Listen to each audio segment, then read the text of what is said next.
आपका स्वागत है। ये हम 14 तारीख की रिवीजन कर रहे हैं। जो हमने 14 तारीख को करंट अफेयर्स 24 से 25 मिनट में कवर करते हैं, उसी को हम 4 से 5 मिनट में यहाँ वन लाइनर में हम स्टडी करते हैं। तो प्लीज रिवीजन जरूर कर लीजिए, because revision is the only way to success in the exam. इसे कहते हैं revision is the key to success. अगर जो भी आपने आज पढ़ा एक हफ्ते बाद आप भूल जाएंगे, लेकिन रिवीजन किया तो आपको कई महीनों तक याद रखेगा, मंथ्स के लिए याद रहेगा, ध्यान रखिएगा। तो आइए पहले प्रश्न से हम इसकी शुरुआत करते हैं। तो पहला प्रश्न है, हाल ही में किसे पीएसयू समर्पण पुरस्कार से सम्मानित किया गया है? ए हेमंत खत्री, बी रतन टाटा, सी मुकेश अंबानी या डी गौतम अडानी। इसका सही उत्तर है ए हेमंत खत्री को इस पुरस्कार से सम्मानित किया गया है। वहीं अगला प्रश्न है, recently MHA and state police किसके साथ इन्होंने हाथ मिलाया है साइबर धोखाबाजों से लड़ने के लिए? ए डॉट, बी एनआईए या सी रॉ या डी इंफोसिस। इसका सही उत्तर है डिपार्टमेंट ऑफ टेलीकम्युनिकेशन के साथ इन्होंने ये भी हाथ मिलाया है ताकि फ्रॉड को रोका जा सके। फाइनेंशियल फ्रॉड्स कितने सारे हो रहे हैं, ओटीपी ले लिया जाता है और बैंक हमारा खाली हो जाता है। इसी रोकथाम के लिए डॉट से अभी हाल ही में हाथ मिलाया गया है। वहीं अगला प्रश्न है, किस राज्य में भिलाई 15 मेगावाट फ्लोटिंग सौर संयंत्र स्थापित कर, मतलब फ्लोटिंग सोलर प्लांट लगाएगा 15 मेगावाट का? A Jharkhand, B Rajasthan, C Orissa या डी छत्तीसगढ़। तो ध्यान रखिएगा, भिलाई जो जिसकी पेरेंट कंपनी है SAIL steel authority of India limited, ये इसकी पेरेंट कंपनी है। इन्होंने अभी प्रपोज किया है कि छत्तीसगढ़, ध्यान रखिएगा छत्तीसगढ़ में ये फ्लोटिंग सोलर प्लांट लगाएंगे। वही अगला प्रश्न है, कौन सा संगठन विश्व प्रवासन रिपोर्ट प्रकाशित करता है? ऑर्गेनाइजेशन पर भी वर्ल्ड माइग्रेशन रिपोर्ट।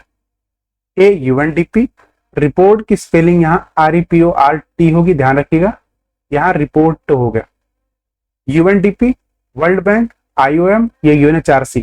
तो UNHRC में कंफ्यूज मत होना, ये आंसर नहीं है, इसका आंसर है सी इंटरनेशनल ऑर्गेनाइजेशन ऑफ माइग्रेशन। ये ध्यान रखिए, तो यूएन की एक संस्था है, ये पब्लिश करती है। अगला प्रश्न अगर हम देखें तो किस संगठन ने 25 मई को विश्व फुटबॉल दिवस के रूप में घोषित किया है? यूनाइटेड नेशन, फीफा, यूनिसेफ या UNHRC। इसका सही उत्तर है ए संयुक्त राष्ट्र। संयुक्त राष्ट्र की स्थापना कब हुई थी? कमेंट बॉक्स में आप बताइए। इसका हेडक्वार्टर कहाँ है? कमेंट बॉक्स में जरूर बताइए। हेडक्वार्टर आप बताइए, इसका न्यूयॉर्क में है या फिर वाशिंगटन DC में। वहीं अगले प्रश्न की तरफ हम चलते हैं। अगला प्रश्न है, हाल ही में भारत ने किस देश के साथ राजनयिक पासपोर्ट के लिए वीजा छूट समझौते पर हस्ताक्षर किया? राजनयिक देखिए येलो कलर, ये आपका रेड कलर का होता है, मरून कलर का, और हम लोगों का जो आम होता है वो ब्लूइश कलर का होता है कुछ। तो हमारे देश ने किसके साथ ये समझौता किया है? संयुक्त राष्ट्र अमेरिका, इजराइल, मोल्डोवा या रशिया। तो हाल ही में इंडिया ने सी ऑप्शन मोल्दोवा के साथ ये समझौता करार किया है। इसके साथ साथ हमने तकरीबन 99 प्लस कंट्रीज के साथ ये समझौता किया है, जिसके अंदर आप डिप्लोमेटिक पासपोर्ट से जाते हैं तो 90 दिन तक किसी भी देश में रह सकते हैं, उसके बाद आपको वीजा लेना ही पड़ता है। अगले प्रश्न की तरफ हम चलते हैं। कावासाकी रोग क्या है? हाल ही में खबरों में देखा गया कावासाकी एक रोग होता है, वो क्या है? एक फंगल इन्फेक्शन है, हृदय रोग है, मस्तिष्क विकार है या फेफड़ों का संक्रमण है? तो ध्यान रखिएगा, ये हार्ट डिजीज है जो कि बच्चों को होता है। वह अगला प्रश्न है, हाल ही में अंतरराष्ट्रीय धन हस्तांतरण के लिए TC पे किसने लॉन्च किया है? अगर आप देखिए TC पे, थॉमस कुक पे, तो इसका आंसर कुछ नहीं, ए हो जाता है थॉमस कुक पे। बिल्कुल कंफ्यूज होने की जरूरत नहीं। देखो भैया, ऐसे ट्रिक मैं आपको बता दूंगा, अब बहुत ट्रिक नहीं, इसमें कोई बहुत दिमाग नहीं लगा, बस थोड़ा सा ना, कई बार क्या होता है हमारे सामने चीजें होती हैं, दिखता नहीं है बस।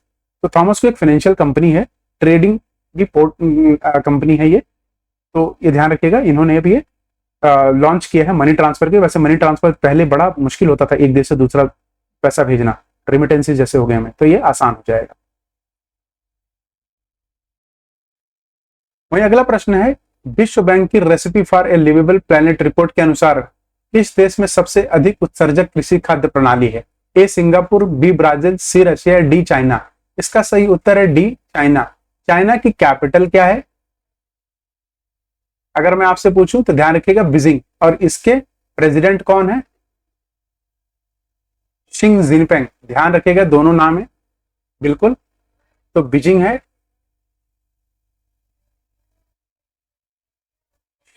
Xi Jinping.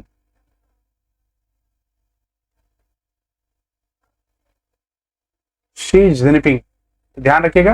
वैसे इनका नाम अगर आप इंग्लिश में देखेंगे तो आसान होगा।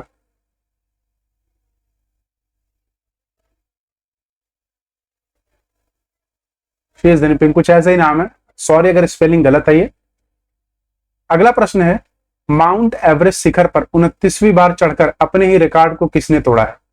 नवांग बोम्बू, अवतार सिंह चीमा, एडमंड हिलरी या कामी रीता? इसका सही उत्तर है डी, कामी रीता। ध्यान रखिएगा, वही एडमंड हिलरी पहले व्यक्ति थे जिसने माउंट एवरेस्ट को फतेह किया था।